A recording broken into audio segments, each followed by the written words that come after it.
बात करते हैं जिसने राजनीति में एक बहुत बड़ा तूफान खड़ा कर दिया है। पहले संसद में पप्पू यादव पर भगवा पहनकर हिंदू संस्कृति का अपमान करने का आरोप लगा, लेकिन इन सब के बीच प्रेस कॉन्फ्रेंस के दौरान पप्पू यादव पर हमले की खबर ने माहौल को और भी ज्यादा गर्म कर दिया।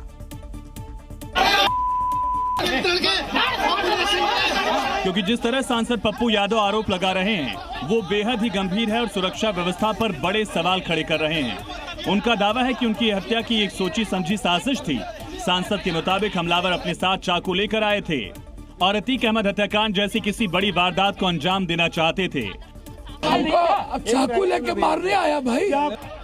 निर्दलीय सांसद पप्पू यादव के आरोपों का वार यहीं खत्म नहीं हुआ। उन्होंने ये भी कहा कि उनको लगातार धमकियां मिल रही हैं। सुबह से 4 फोन धमकी मिल गई कि आज मार देंगे तुमको।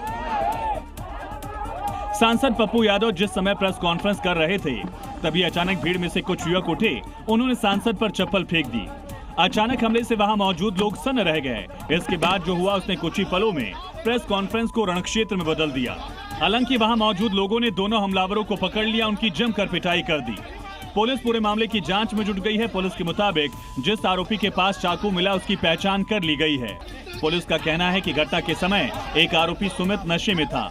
हालांकि पूरा सच जांच के बाद ही सामने आएगा।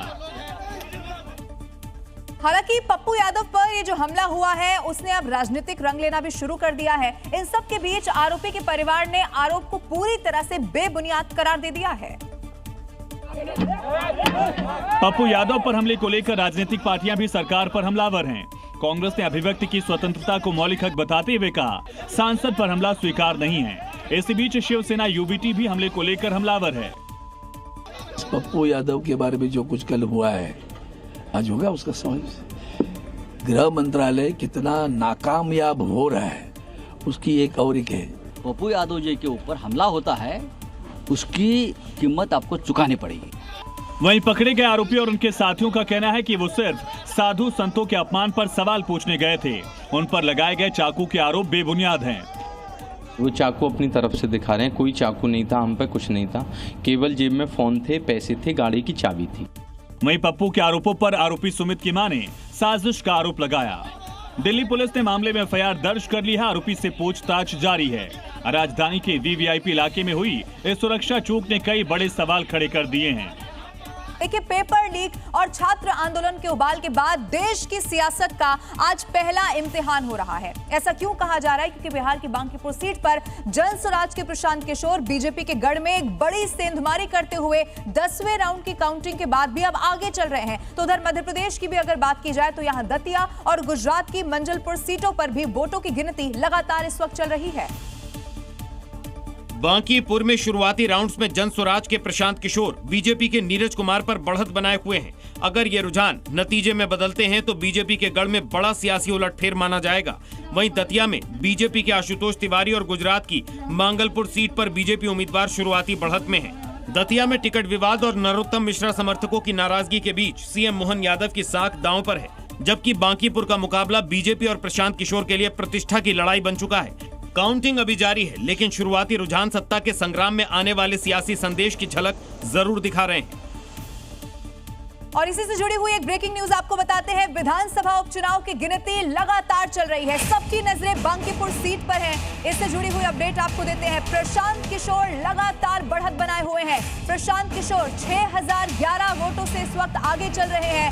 नितिन नवीन की सीट पर भारतीय जनता पार्टी पीछे है। दतिया सीट पर इस वक्त कांग्रेस आगे चल रही है। जी न्यूज पर लगातार सबसे तेज नतीजे हम आपको दिखा रहे हैं। 3 सीटों के लिए गिनती जारी है। वो कौन कौन सी है जल्दी से जो आपको बता देते हैं। बांकीपुर की अभी हम बात भी करने वाले हैं। दतिया सीट पर भी इस वक्त गिनती चल रही है। गुजरात की भी सीट इसमें शामिल है। तो देखिए, विधानसभा उपचुनाव की गिनती प्रशांत किशोर, चूंकि जनसुराज के लिए एक बहुत बड़ा मौका है अपनी राजनीति को यहां से स्थापित करने का, और पूरा जोर प्रशांत किशोर ने इस चुनाव के लिए लगाया भी था। लेकिन अच्छी खबर अभी तक प्रशांत किशोर के लिए जरूर यही कही जा सकती है कि वो लगातार बढ़त बनाए हुए हैं, आगे चल रहे हैं। और आइए सीधा रुख करते हैं, इस वक्त हमारे सहयोगी प्रशांत हमारे साथ मौजूद है। प्रशांत के बारे में प्रशांत किशोर की जानकारी लेंगे। प्रशांत, ये बताइए, बांकीपुर सीट की हम बात कर रहे हैं, लगातार प्रशांत किशोर आगे चलते हुए दिखाई दे रहे हैं।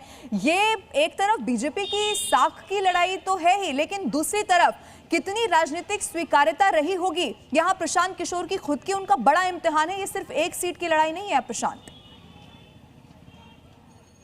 बिल्कुल सही कह रही हैं आप। देखिए, सबसे बड़ी बात है कि 1995 से लगातार जिस सीट पर बीजेपी ने अपना कब्जा बनाए रखा था, वो सीट आज बीजेपी के हाथ से जा रही है और इस किला को ध्वस्त करने में प्रशांत किशोर ने कामयाबी हासिल की है। इसके पीछे की वजह समझना होगा कि लगातार 1995 के बाद जितने भी चुनाव हुए, जब परसीमन में इस सीट का नाम बदल करके बांकीपुर भी किया गया तो नितिन नवीन यहाँ से चुनाव जीतते थे।